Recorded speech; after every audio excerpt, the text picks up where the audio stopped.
that I ever will. But so when this stuff was said about me, I was actually contacted by somebody who was there that night at the incident in Florida between Law and Outspoken at my show that I was having. And she reached out to me, and I think it was on Instagram or Snapchat at the time or something. I can't remember what it was, but she was like, hey, I was standing right there and I know that this stuff didn't happen. She was like, I have videos of that night. And I was like, send me whatever you got. And the video is right before Law and Outspoken and then leaves. It's Law on a table dancing in her bra, calling me a bitch and a pussy because I'm standing on a wall eating a bag of chips. Like I was done for the night. Like I was tired. Like I was ready to go to bed. I've seen this video. It was popcorn. Yeah, it was popcorn, I think. And she's dancing. She's calling me a bitch and a pussy because I won't take my clothes off. Somebody else there already taking their clothes off and everything. And this is about right before they leave. And like this other girl who sent me these videos is standing right next to me. Like we all get together in a huddle. I give a hug like this at the bar. They leave. I think everything's fine at that point in time. You know, I go up and go to bed. I end up oversleeping, missing my flight the next morning. I got to book a new flight and everything. And so like when I came back to the app, like this person was worried about me suing them for defamation and slander. If you didn't. Right. 100%. Well, I literally have the messages. Like this is, I don't. She wanted me to get a liquid death can and shoot a video with her, and she wanted to have a conversation with me. She facilitated all that through her.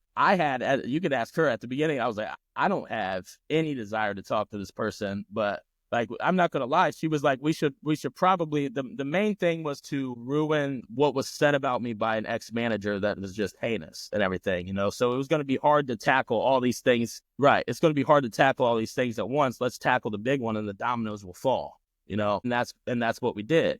Jesse, do you regret posting that video? Abso-fucking-lutely, because I did it to help a friend and I kind of got hung out to dry. Because the information that I was expecting to come out never came out. At least not from the proverbial horse's mouth to the TikTok masses. Yeah, that was just me. Getting a little too drunk and a little too handsy doesn't make you a predator. Being a fuckboy and being a predator, two different things. In closing, if you want to have a problem with Kingery, make sure you do it for your own personal reasons and not for mine. I had to learn that lesson the hard way. And so, like, my ex-manager, like, I got told this later, my ex-manager was at a mud park in North Carolina when I made my video back on the app, the April Fool's and Good Morning. And I guess she went, like, white-faced and went out to a car and sat in her truck for, like, hours. And she's like, why is he back on the app, like, getting nervous as shit? Because, like, she probably knew what was, she probably knew what was coming. Now, with that, you had 1 million followers. 2.5. You did something I never even heard of in my whole entire life.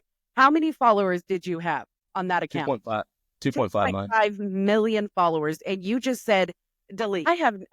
First of all, I have 50,000 followers, so I know how much money that generates. So I can only imagine. And you just said, watch the fuck this. And you just deleted that whole thing. And now you're back up to 1 million. I don't know. Do you know anybody, Josie, that's ever been able to do that? Not even just that he's back up to 1 million, though. So when we started posting things like from my account, right? And then he finally, after we got into it, and again, it was my urging, and I was like, I bullied this man a little bit, where I was like, no, like, this is not okay. Fuck this. We're going to handle this. He made a new account before he posted a single video, 600,000. Like, there was like 600,000 people that like, and he hadn't posted a video. He hadn't shown his face. Like, everything was coming through me at that point.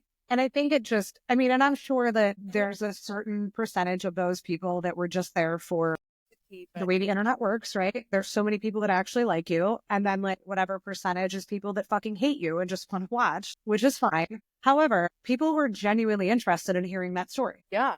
And you made a song about it. You were like, I fucking had this many followers, threw them asses away and got it right back. I was like, God damn. Yeah. And so like, I got a question though, because you spoke on God, and we know that I'm the like religious one, not like our spiritual, not religious. Can we talk about how like graceful, like I don't want to say graceful, but how you can look at how composed you are, and there's no hate in your heart for these people. You're like, let God handle them. Like I can honestly say, like, 'cause I consider you a friend. I love Samantiks. I love you too. You're all right, but I'm just kidding. But like it really is like you're handling it in a way that most people would Bree would not. Like scorch earth, you just are handling it like that. I don't care. Like God'll handle them.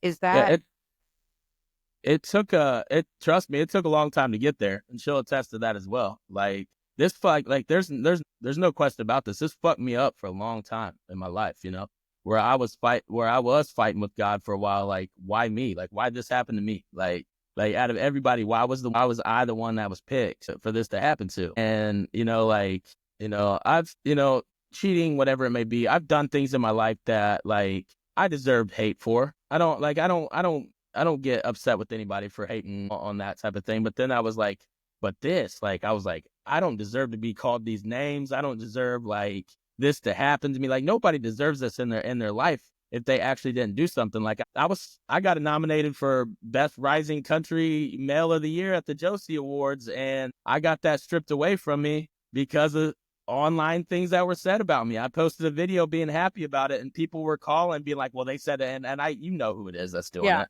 It's the same people that try to ruin stuff for me that did this in the first place. But like, I got that taken away unjustly. Like, I talked to him. I was like, you mean to tell me the other 2,000 candidates that are up for these awards, they don't have a criminal record? I said, I have no criminal record. I was like, I've never been charged with nothing. I've never been convicted of nothing. Well, I mean, I got like an underage drinking ticket, and I got into a fight one time in 2016. I got into a fight. So, but everybody knows.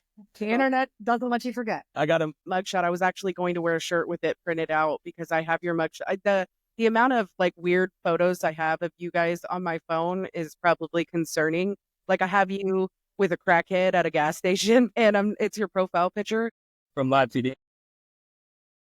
Do you know what's funny about that is him and I had this conversation about how, and it was like after, remember when Zach Bryan got arrested? I don't even know what the fuck the charge was, but he got arrested for it. Yeah. And then he made shirts with his mugshot, and I was like we had this conversation, and you're missing the boat if you don't make merch. Like a mugshot? Like your mugshot on it. Like there needs to be. Do I? Yeah, so do I?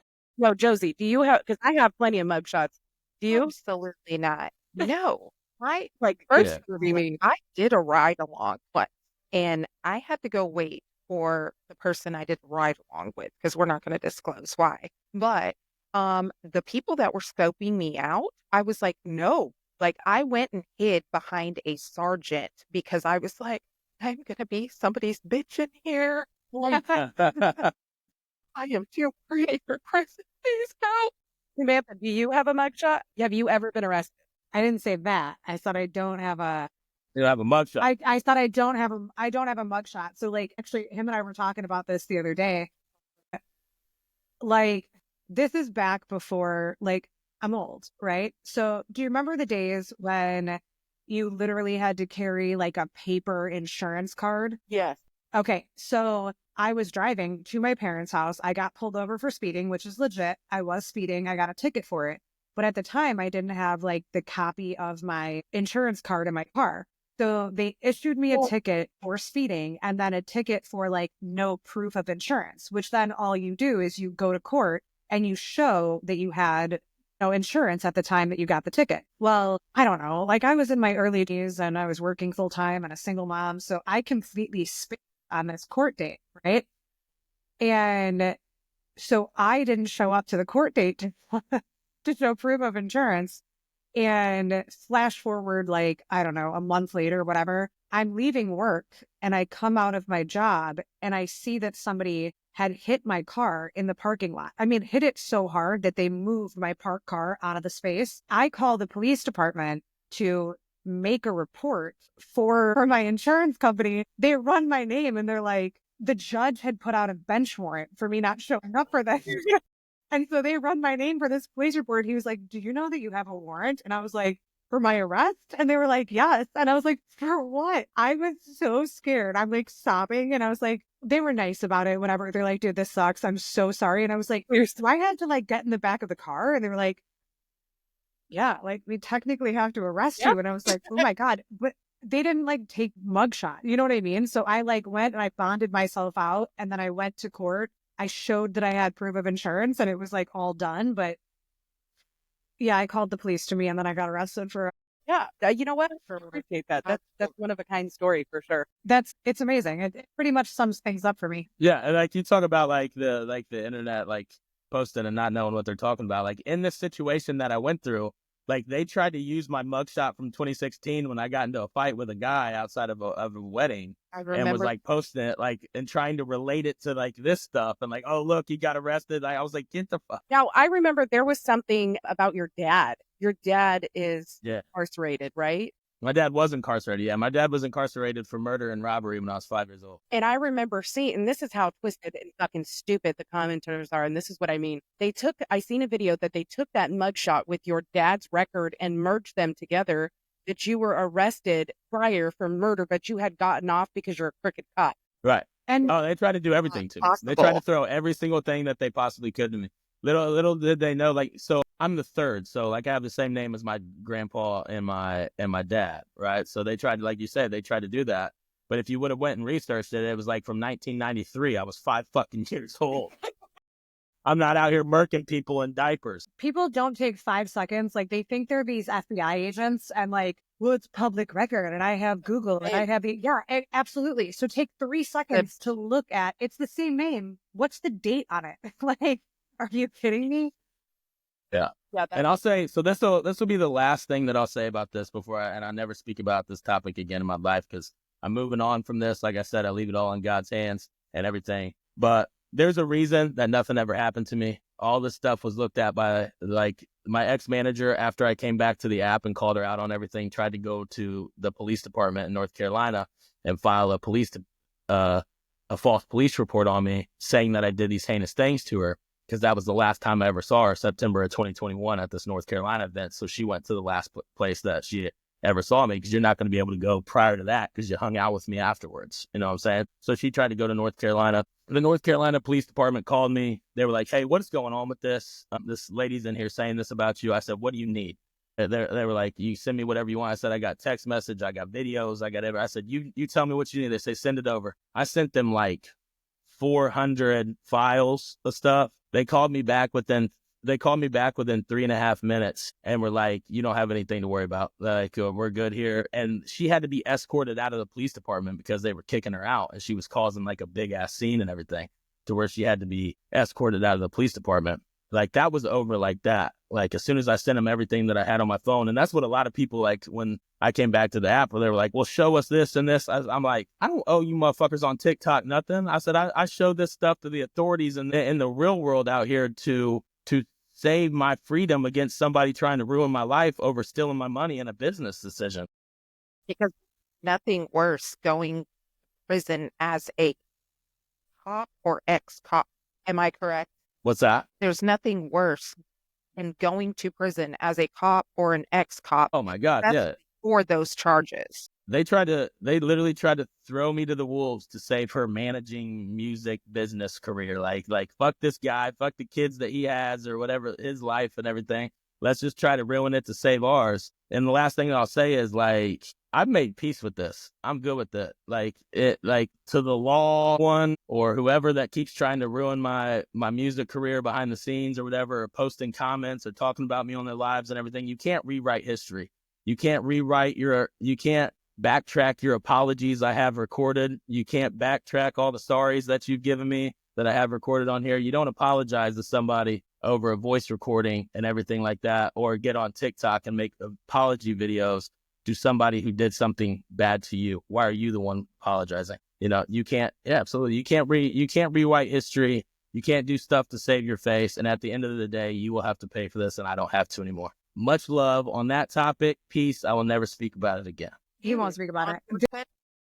Wait, we're talking at once.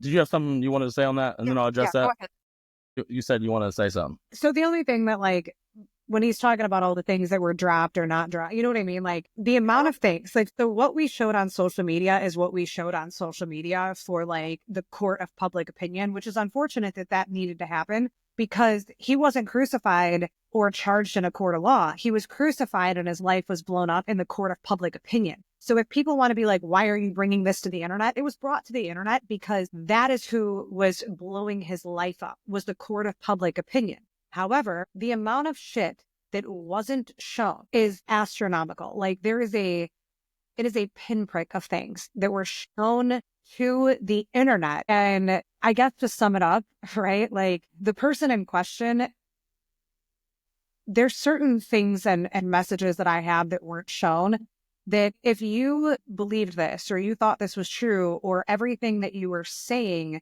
was legitimate and not for the reasons that you actually yourself came out with your own mouth and words and said it was because I was doing it for this person, then why do I have in my possession messages that were screenshot and sent to me between the lawless one and the ex-manager, right? Why are you taking screenshots of conversations you're having with her and feeding them to me? Because she wanted a friendship after she knew that she had fucked up and you guys. Because she was only worried about her public platform, and that was her public platform was given to her based off a video that blown up on false allegations about him. And then after that, when she saw what was happening and the narrative was shifting, her only concern was her platform and her money, which is why all of the things that were fed to me were fed to me. And I would say, I don't know, 40% of them were shown to the public. Do have one question. It is something that I've been dying to know, and it's not in relation to allegations, but it is something that happened during all of this. What in the actual fuck does the Dollar General have to do with this story? Somebody's. Do you guys know what I'm talking about? Oh yeah. So what happened is like, I don't know if it was her or somebody else, but they had created an account that was like content violation, the truth, and like did all this like fucking dramatic themed fucking music and shit. And it was like posting like words on the screen on the TikToks. I think they only made 2, but it was like the truth is coming. Wait for the receipts. And people were just making videos like, bitch, it's been 5-7 days. You ain't showed no receipts. Like you still at the Dollar General getting those receipts or something. And that's where it fucking blew up. What I thought in my head was, because I knew that the money laundering was like a big topic, like that week of the many weeks of things transpiring. And I remember I was like, somebody said that you guys were asking for proof of merchandise purchases, concert tickets, yada, yada. And I thought in my fucking head that this bitch was giving you guys Dollar General receipts and writing on the back of them, like, this is how much money you made. Because I had seen a Dollar General receipt with fucking writing on it. I was like, there ain't no fucking way. I mean, Bree, you're half right on that. So like nothing to do with the allegations or anything like that. But that is, I don't know, that's part of all the things that, like, again, probably 40% was released. When we're talking about, like, there's literal proof of, like, here's this money spent, here's what they got. And then these are the receipts that are being provided to them. They're literally, I have these. They are handwritten. They are handwritten. Like, it's like the epitome of, like, trust me, bro. You know what I mean? Handwritten, like, this is what everybody was given. Trust me. Like, are you fucking kidding me? Then this is supposed to be like an LLC, like a legitimate business and management company providing their artists that they manage with, like, this is how much you're getting. This is the breakdown of where it went. And it's handwritten. Trust me. Like, what? Speaking of that, do you have a new manager now? Do I? Yes. No, I'm self-managed now. So like I've got DJ Mina, who's like, I love that dude. He books shows for me when he can, and he's my DJ. We go on tour together. I book all my stuff and everything. I've got some people I've got my distribution company, great guys and everything that are wanting to do some managing stuff for me and everything. But trust me, I vet everything very hardcore before I get into another situation like that again. So I started a rumor that I was your PR manager, and so thank you for letting the world know that I lied. I was just going to say about rumors. I have never at any point been his manager, ever. I have never at any point been his manager. I've never at any point booked anything. Like, the extent of where I have been involved in business is back when it was like the comeback tour. I took the time and like created a website. Nice. I didn't get paid for it. Like, I wasn't anybody's manager or... And this is strictly for selfish purposes. When we would be out on the road, they would try to book like these ratchet ass hotels. And I was like, no, fuck you. I'm not staying there. So I would contact Airbnbs and I would book those. And that is the extent to which I have ever managed anything. Right here, right? When you say ratchet ass hotels, it's because like the person, you're spending 10% of your time in a hotel, right? Like you're outside and right. news and people. Right. Speaking of your rap, so are you considered, when you are in the country charts, are you considered a country rapper, a country singer, a country artist? Like, what are you considered? So I think it's like I'm doing pretty much nothing but country now. Like I'm going more towards my like singing like vibey stuff and everything. And like when I got into it, like I knew a lot of people in like the country rap genre. And I went that route, and I enjoyed doing that stuff. But at the end of the day, that's not really me. I like I'm more of just like country singing, and that's the avenue that like I want to take. Every now and then I'll do a song with some friends that are more like country rap type of stuff, and you know I'll put a verse on it or something. But, I mean, country is the direction that I'm going for sure. What is your favorite song that you've come out with? Today, my favorites right now probably. Yeah, it's a good one. Yeah. Good one. It is a really, Don't say a fucking word. Okay. Yeah. Yeah, I did want to talk about that because you know you kind of grilled me on all this, but Josie you doesn't did have- message me at one point. You're a big fan of my song "Wranglers on the Floor," right?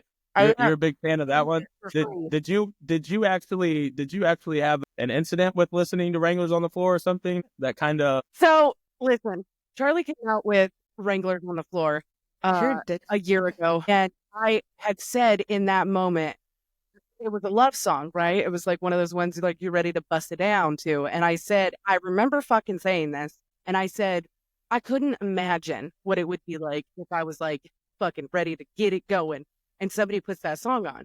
Recent early, I was getting ready to bust it down, and he put Wranglers on the Floor on. No, I swear to God, dude, they started singing, and I was just like, huh? What the fuck? He's like, I was like, turn it off, turn it off. Like I was freaking naked. I was like, turn it off. Like, help me. You know, what are we doing? And he goes, what's wrong? Why would you play that fucking song? I love that song. And I was like, me too, but like, that's my friend. And he's like, then he starts like fangirling. He's like, you know this dude? Blah, blah, blah. I was like, I'm naked. I'm like, there's no way. There's no way this is happening to me Hey, now. you should marry that guy. That seems like a nice guy. That's a good guy right there. I blocked him after that night for other It was- reasons. But like, what the fuck? I was like, and then he just wanted to have a full on conversation about Kingery while we're undressed. Seems like a great guy. Like I would definitely go that route. Do you know what my favorite part about Brie is she will, even talking about this podcast in the group chat, I was like, so Charles should show up shirtless. And she's like, fuck you, Samantha. Like, I will absolutely block you. Block. It's my favorite thing. It's my favorite thing. But she Listen, me and Josie were talking about has the animosity. Kingery's fan base is so infatuated with the half naked chair grinding, you know, and I'm the only one that's like, dude, what the fuck are you doing? You're mutilating this chair right now. Oh, no. Don't say you're the only. I love you, Charlie, but no. Like, I was never a fan of that. Like, I was like, there were times I'd scroll past and I'm like, why is this dude doing this to this chair? They loved it. They love it. But in my defense, there was never no half nakedness. True. You've never been with your shirt off online? I don't think so. Have I? You I know, don't think I've look, never- I'll go find it. Let me rephrase. Those cut fucking, what are they called? Cut off shirts. Yeah, cut off shirt. They were cut all the way down to the bottom. Still had a shirt on, Okay, fair. technically. But your Fair I enough. remember one time you posted a video on Facebook, and your Facebook fans are far different from your TikTok fans. Your Facebook fans, they fuck around and they don't give a fuck who finds out. You posted a video of you grinding on a chair, and me, you know, with our friendship, I commented on this and was like, the fact that you would embarrass yourself like this is wild. And then I just left the comment. Barbara was not having it. She was not fucking having it. She commented and was like, who the fuck do you think you are? And I was like, oh my God. And then she goes to my photos on my profile and was like, imagine looking like this and being mad at Charlie, at Kingery. And she was roasting the fuck out of me. And she was like 50. You don't mess with Barbara. I okay? was like, we're friends. And she's like, friends don't speak to friends like that. I was like, oh my God, dude. So the difference in, and I've seen these DMs, right? Like the difference in, and not that he doesn't get it, like TikTok, Instagram, Facebook, all of it, but like these Facebook DMs are fucking wild. There was actually a period, like probably a year and a half ago, where I sat there and went through his Facebook DMs and I screenshotted so many of them because I was literally going to start like a TikTok series and be like, let's read Charlie's DMs together. Do it. Holy shit. Like, Don't do that. No. it would be amazing. I mean, and it's men, it's women. Yeah, like there is no, it is both. It's both. They are absolutely out of pocket. Like these people have no boundaries at all. And it's not that it doesn't happen on TikTok and Instagram as well, but dude, there's something about Facebook. No, I It's can like, I holy shit. see TikTok because I've gotten some messages from a Kingery page, but it's not Charlie. And Oh, I send get them all day. because normally I love to interact with them, and I'm like, "Hey, so you're interested?" It's not like just to mess with them, and I'm like, "Yeah, no, it's not Charlie." And then they're like, "Come over to WhatsApp," and I'm like, "Bro, I have Charlie's person." So the fake accounts are the worst. Brie, I literally told you, remember when we were talking about it and you were like, we were discussing, like, what are you comfortable with? What are you not? What is he comfortable with? And I was like, it's going to depend on the mood, right?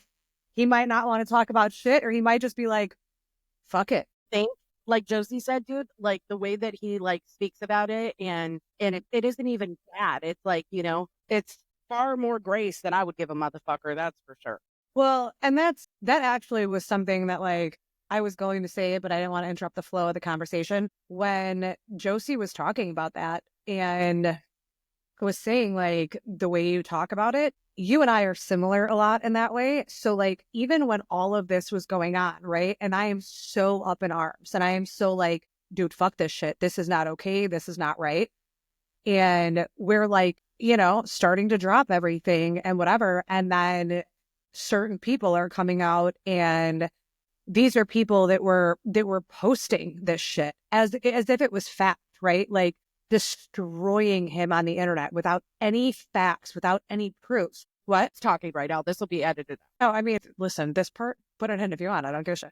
But when it came down to that, and there's all these people that, and this was one of my biggest thing, it was the flip flopping, right? Like you all decided that you were going to take your platform and you were going to post whatever you wanted without without this man responding, without getting the other side, without having any factual proof or evidence. And you were going to railroad someone's life. And then when he comes back and we start dropping shit and the narrative starts to spin and then it's cool to be Team Charlie again, he gave these people so much fucking grace that I'm over there like, absolutely not. I'm like, no, hard no, fuck him, fuck him, fuck him, fuck her. And he sat there and was like, no, it's fine.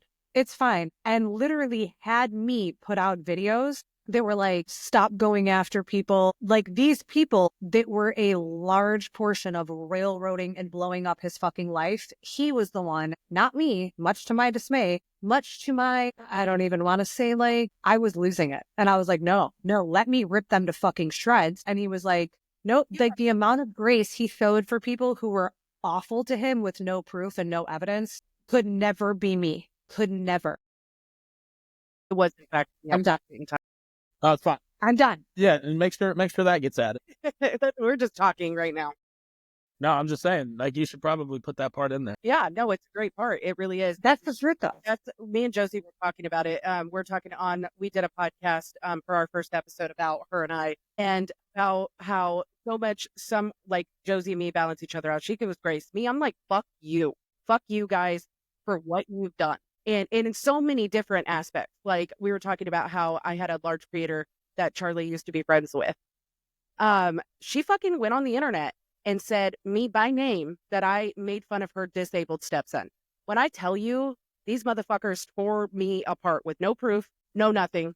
And then I had to come back and be like, this is what happened. This is who said it. It was not fucking me. I wasn't even fucking there. And so fuck people. Like you don't get to fucking dismantle my fucking life. And then when I'm fucking, God gives me healing and I'm doing good to come back, you guys don't get to fucking join this fucking comeback fucking train. Fuck you guys. That is exactly how I felt. And I will go 100% on record and say this.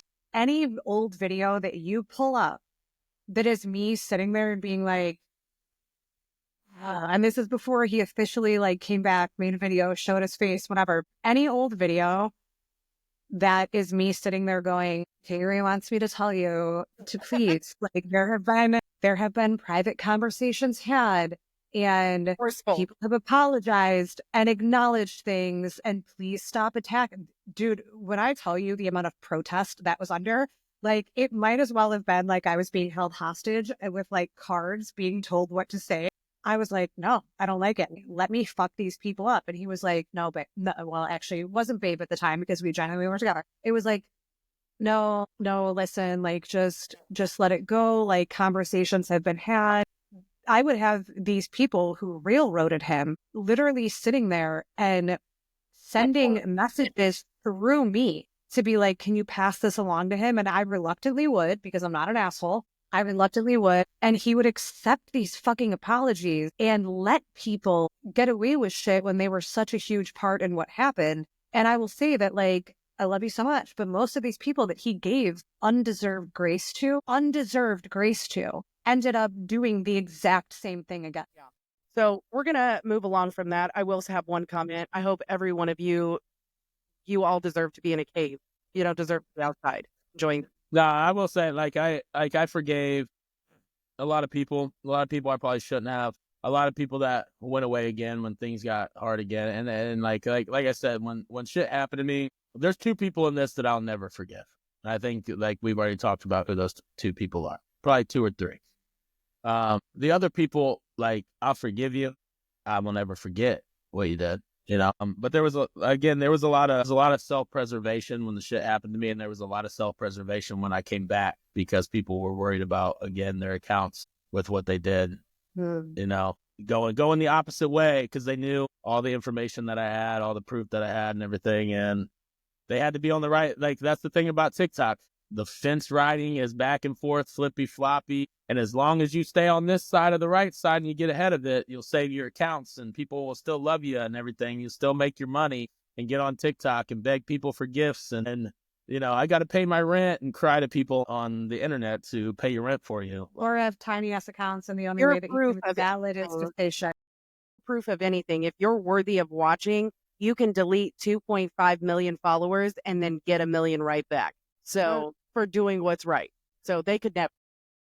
There's a lot of people that, like, I step back and, again, like, he's his own person. I'm my own person. Like, yes, we're married and we talk about everything, but When you say that, there's a lot of people that he's given grace to, or that he still will, like, be cordial and associate with, that I literally have been like, lose my number, do not text me. I will not forget that. I have no desire to associate with you. You can go fuck yourself. And he's actually the nice one. Like, he's the one that is still, like, being nice to them. And I'm like, no, you suck. You're a terrible human being. Do not have the audacity to contact me. You can cut that out if you want or not. I don't know if I can care. Keep yeah, it. you're right. Yeah, I'm trying to order queso for the little. Sorry. Did you say queso? We're in the middle of a podcast. You're over there ordering queso. Hey, Josie. Am I? We're having a podcast over here, Josie. Yeah, I know. Well, that's why she had to ask me. I was doing that yesterday. I want to jump into something that happened to you guys last year. And it was, for me, the way that I was told probably was the most devastating thing I'd ever heard. So you guys were in a car accident that almost took your guys' lives. Yeah. I mean, it took, there was people it could have been detrimental. And, like, I can probably talk about bits and pieces of this, like, a little bit better than she can, for sure. But yeah, there was 4 of us in the car, and it definitely hit a couple of us worse than the other 2. So was the woman a drunk driver? I don't know if like turned out to be legal or not. That's why I was asking. No, she was. She was intoxicated over 4 times the legal limit, and had several different type of hard drugs in her system. So I got a photo sent to me, and it said, "Bree, don't freak out." First of all, the fuck. Okay, but they said Charlie and Samantha and the kids were in a car accident, and then they sent me the image, and that was it. They left me on, like, do not disturb, and I saw the photo, and I was like, "There's no way that these people walked away." And then I don't know why, but I got on TikTok for information, and it was like, you guys were dead. Oh, there was a whole Google article that I did. Yeah, and I was like in tears. And I was like, oh my God. And I called Samantha, I think once, and then I called you, and I don't even know who answered, but I got a text, and I think it was in our group chat. We're okay. Like, we're just trying to navigate it. And then now there was a bunch of horrible stuff that happened with that, but like physically, how are you guys doing from that? Because I know that you guys sustained, I seen the photos, you guys got fucked up. So what happened was we went to go pick up the kids. So Charles and I was like the middle of the day on like, it was a Wednesday because I had worked like overnight the night before. I had slept, and then we went to go pick up the kids for my ex-husband. And this is like a piece of this, you know, like the burnt toast theory, Yeah. right? So they say like, don't get mad about your burnt toast because perhaps that whatever happened in your day saved you from something that you don't even know. To me, and I think this is where I carry a lot of like, what if, which I try not to do, but it's like the opposite of the burnt toast theory, right? So we were running errands and we went over to get an oil change. And the oil change was just taking longer than like I anticipated it. So I had texted my ex-husband and I was like, I'm running a few minutes late to go get the girls. Like, I'm getting an oil change. And I think about this every day of my life since that happened, because had we not went and got the oil change, or had it not taken longer, or had we been on time, we might have missed this person, you know? It might have changed the trajectory of everything, but that's not what happened. So we went and picked the girls up and we were driving home, and we got off the expressway, and I was driving, Charlie's in the passenger seat. My one daughter's sitting behind me, the other one's behind him. And it's a 2-lane road. That's it. But you're also going up a hill, right? So you can't see everything. And I'm sitting there and I'm driving, and all of a sudden up over this hill comes this person. And when I'm seeing, like, this isn't like somebody was kind of in our lane. Like, they come up over the hill and they are 100% driving head on at me. So if I go to the left, it's oncoming traffic. If I go to the right, it is a literal bridge and cliff. So I had nowhere to go. And I remember sitting there and thinking, and you have a split second. I was just going to say that. Are we talking seconds to like, Oh, I mean, Bree, we are talking literal seconds. So my path of least resistance was to jerk as much as I could. And when I say I slammed on the brakes, I slammed on the brakes to the point where my shoes fell off in the impact of this. I, as silly as this sounds, like lost toenails. My heel on that foot was fractured. Like, that is how hard I was doing it. So I slam on the brakes and jerk as much as I can to the right, because that is the only way I'm not going into oncoming traffic to the left. But it was, point seconds. And this woman slammed into us at 50 miles an hour, completely head on. And if you look at the car, you can see it was completely head on, but kind of to the driver's side. He had to pull me out of, this big. Like, he had to pull me out of a space this big in the window. He was able to get himself and my daughter out of the passenger side. And unfortunately, just because of the way of the impact, it was the driver's side and my daughter sitting behind me. And this woman was 51 years old. It was a Wednesday evening, and she was 4 times the legal limit with prescription pills and MDMA in her system. I'm not familiar with what that is. Is that a drug? What? Prescription drug? What? It's ecstasy. Ecstasy. What the? 51-year-old woman with ecstasy? Correct. Right. So this is what I'm saying. And we both have the same recollection of it, where I remember being like, there's nothing I can do. Right? Like, we just braced for impact, and it felt like it was never going to end. Like, it was like the car was never going to stop. He says I lost consciousness for a minute, which I believe. It knocked her unconscious for a second. And so I wake up and I am screaming for my kids, because the most terrifying part was there was no crying. Nobody was making noise. So I am screaming. My daughter behind Charlie answers me, and I'm like, get her out. And then I couldn't find my daughter that was sitting behind me. And if you stop at any, if this gets too much, you can stop at any. No, you're fine.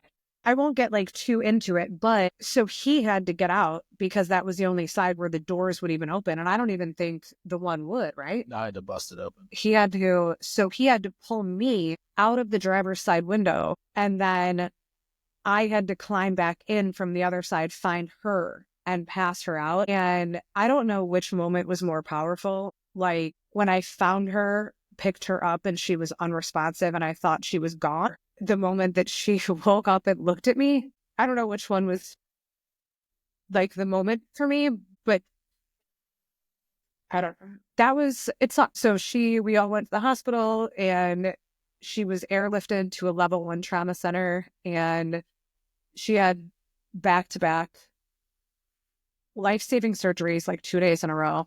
And just because of the absolute trauma, and I don't mean like mental trauma, like physical trauma that happened to her, she almost didn't make it out of the second surgery and had to be intubated they said it was going to be overnight, but it was like 3 days, right? Because they knew she wouldn't breathe on her own otherwise. However, like, that little girl is the toughest human being I've ever met, big or small, period.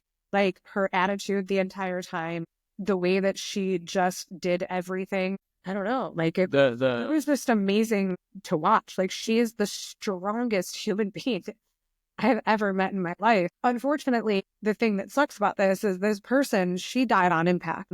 She canceled her car insurance a month before she hit us. So the 10 years of medical treatment that my daughter still needs Is on you. Yeah. Yeah. Correct.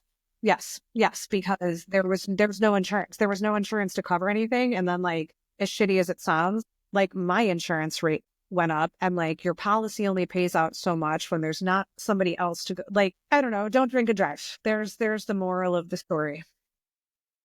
Yeah, if you don't, like, the recovery, like, she'll still need like work dental wise and everything growing up, and She needs, like, I mean, plastic surgery, extensive bone grafting, all kinds of things. And here's the issue is, like, when it's a double-edged sword, right? So when you're that small and something that traumatic happens, the upside to it is that children heal so quickly. I mean, that really is a thing. Like, I'm a nurse, but I'm not a peds nurse. And they kept saying, like, mama, babies, like, these babies, they heal so quick. And they do. So a lot of that is true. But then you're also stuck in this limbo where, when it comes to certain things, because kids grow so fast, you literally cannot do certain procedures until Because they're a child. because they're still growing, right? So she has like facial surgery and bone grafting and implants and all of these things they can't do. Yeah, you can't do bone grafting on children because they're You can't, right? So she literally has like a decade of medical procedures. in dentistry. I used to be a professional. I know that's really hard to believe, but I used to be a professional that never cussed, and I was very, like, reserved on what I said in a different lifetime. Dental work for anybody is fucking diabolical. So that's going to be, and just a bone graft. I got a bone graft and an implant. That was $11,000. And for anybody that doesn't know, that's going to be a significant amount of money depending on what she needs done. Yes. So yeah. Like, if you don't believe in God, like, this is nothing short of a miracle. Like, the way that she is now compared to the night of the accident is I will say this. something to be thankful for, even though she still has a long way to go in certain aspects. Like, She's got a lot of shit that she shouldn't have to go through that she's going to have to go through. But, like, I think what I'm most grateful for, like, there are minor changes and things she has to go through, but this kid has the best attitude ever. And at the end of the day, I mean, she had trauma, like, as far as concepts, right? Like, the people that were on her case, it was neuro and ophthalmology and plastics and trauma and all of these specialties. She had an air bubble in her brain. Her spleen was lacerated. All of the things that could have gone right in this situation, thank God did, because they did resolve on their own. And my biggest fear was not cosmetic things, but, like, if my daughter was still going to be her, and she is. Yeah. Like, that's what I thank God for the most, and I'm most grateful for, is, like, she is still her 100%. Like Kingery said, if you believe in God, if anybody has, and this is for all of you, if you've seen the photos of your wreck, the fact that you guys everybody that is in your vehicle is still alive, with the amount of damage and impact that shows, just shows you that God was there. yeah. And like, the driver's side, like where she was sitting, like, she doesn't drive all that often. Like, by the grace of God, she was driving that night, or, like, I definitely wouldn't be walking. At the minimum, at the minimum, I'd be paralyzed from the waist. Oh, absolutely. And You're here's talking like about little, difference because of weight class.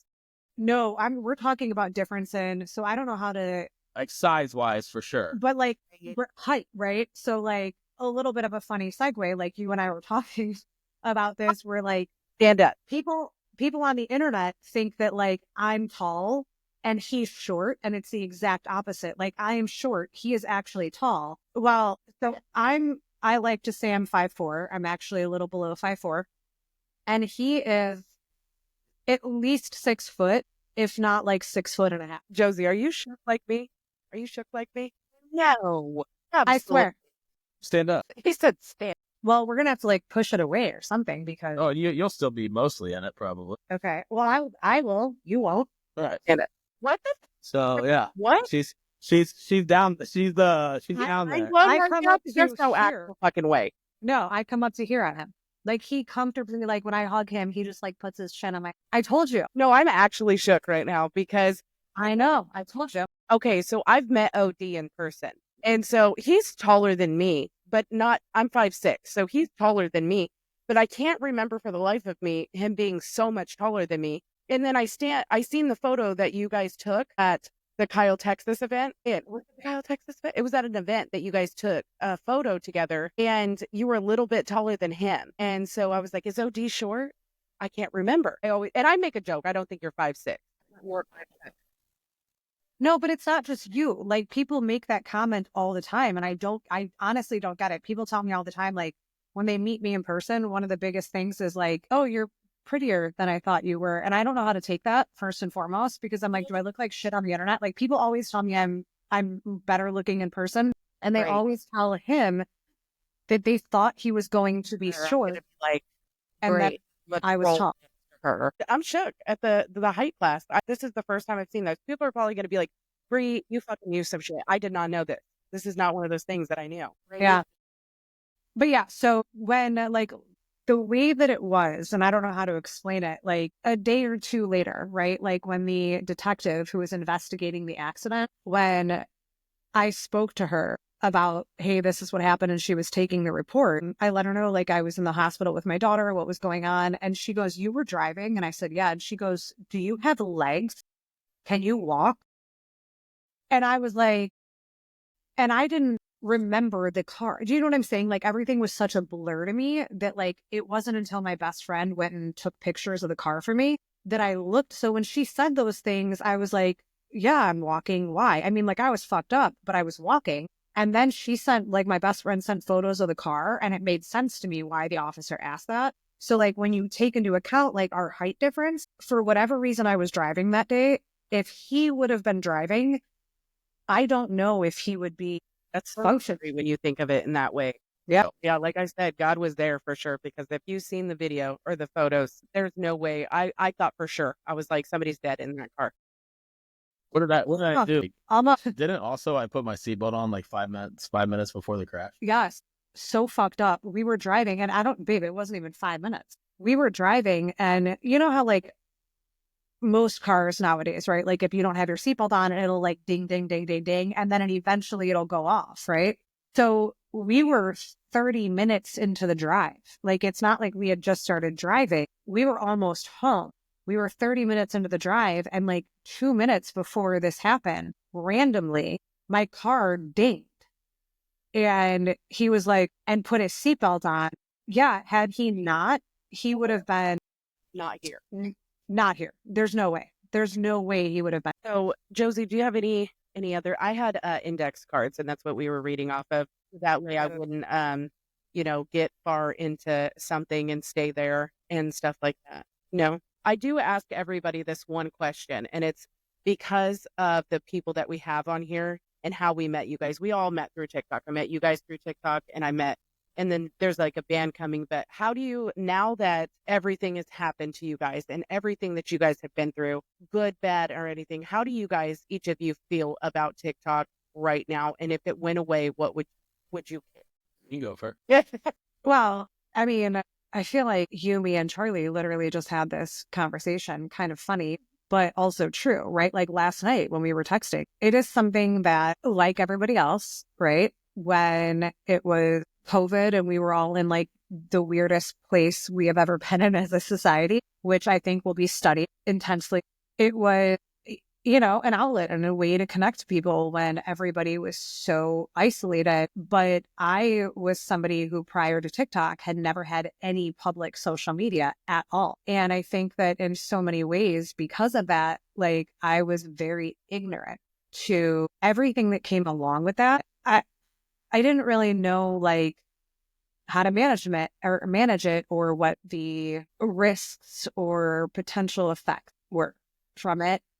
And there was a lot of lessons that I learned the hard way about the internet and social media, and parasocial relationships are weird and fucked up. And for the most part, I have no desire to be involved in them. So do I regret anything about, I guess, my experience? No, not really. But like I've learned a lot of really hard lessons. And between the accident and my mom dying and how I've seen it completely rip people's mental health to shreds, including mine and his and other people that I know, it was a good lesson learned. It was a good lesson learned, but I treat it very differently now. So am I grateful for If you deleted the app, would you download it again? No, and that was something that I told him even when everything was going down. I was like, if it happens and it's truly gone, I'm done with like public social media. Like my Instagram will be there. I have like my private Facebook. That's it. Like that's a wrap for me. And I would not have been sad about it at all. Like I've gotten the blessings that I've gotten from it, learned the lessons that I've learned. And for me, that's enough. Yeah. For me, like I'm a lot on the same board there. Like I'm grateful and thankful for what TikTok has allowed my career path to take and the good that it's brought certain things. And also the fact that the internet is a very dangerous place. It's a place where truth or not truth, anybody has a platform to millions and millions of people to get on front of a camera, press record and say whatever they want. And some people are going to believe it. Some people aren't. And I'm the type of person that, I believe half of what I see and nothing of what I hear, unless you can to prove a lot of stuff to me. But if the app went away tomorrow, I wouldn't change anything about what I'm continuing to do or the course that I'm continuing to take. I wouldn't be sad. At the end of the day, it's a free app on your phone that, you downloaded that, it could be taken away at any time. And I'm grateful for the relationships and everything. And it's an app that made us stronger. I mean, through the shit that we went through separately together, everything, the ons and offs, the ups and downs and everything that we had to go through to get to where we are today. I'm grateful for it because I honestly don't think anything could break us at this point in time. Nothing. That's fact. It broke us for a little while, and I'm not going to sit here and, the internet's a place where people act like their lives are perfect. And at the end of the day, nobody's perfect. Everybody makes mistakes. And at the end of the day, everybody's human. And I wish that people had more grace for people in certain aspects of their life. I'm thankful for TikTok. I'm thankful for the internet, for what it did for live PD and taking me on the trajectory that it took me. But at the end of the day, it could go away tomorrow and I'd be just as happy. So Yeah. What happened? Are they Why are they frozen? frozen? Hello. It's okay. If they're frozen, we can just end with Charlie talking at the end. Hello. Maybe her phone died. I think so. So we'll just end it. Oh, we'll just end it. On that note, Yeah, on that note, you guys, that was Charlie and Samantha. And we want to thank you guys for watching, and we hope you guys really learned some stuff from this at the end of every, it's just like, Yeah. So that was Charlie and Samantha, and we really hope that you guys really learned some stuff about them and you give them grace for something that they deserve so much at this point in time. You got anything you want to say, Josie? I listened a lot this episode because I was in shock. Bree and Sam are very close. So I think Bree and her talk a lot more. So I wouldn't say that Bree knew a lot of this stuff. I was shook with half of it. No joke. Yeah. Yeah. But I was floored. But I will say, I mean, what a ride or die is that woman or that man, and vice versa. I mean, just the fact that they both, just their body language. I'm a body language type of person where I watch, and y'all go back. If you want to rewatch this, Protecting. watch it, because when she needed that comfort, he comforted her. So if you're Vice doubting that versa. this is, yes, Yeah. like if you ever think that this is like pure for show or whatever the case may be, that's love, y'all. Yeah. Like that's something that's solid. And so I will say the same, you know, grace goes a long ways. And it's like I told Charlie, I'm really proud to call him a friend Yeah. because of how far he has come. And I'm telling you, this was a tearjerker for me. Girl. I started crying a couple times. I was trying to hold it together, but I just, wow, what a powerful story.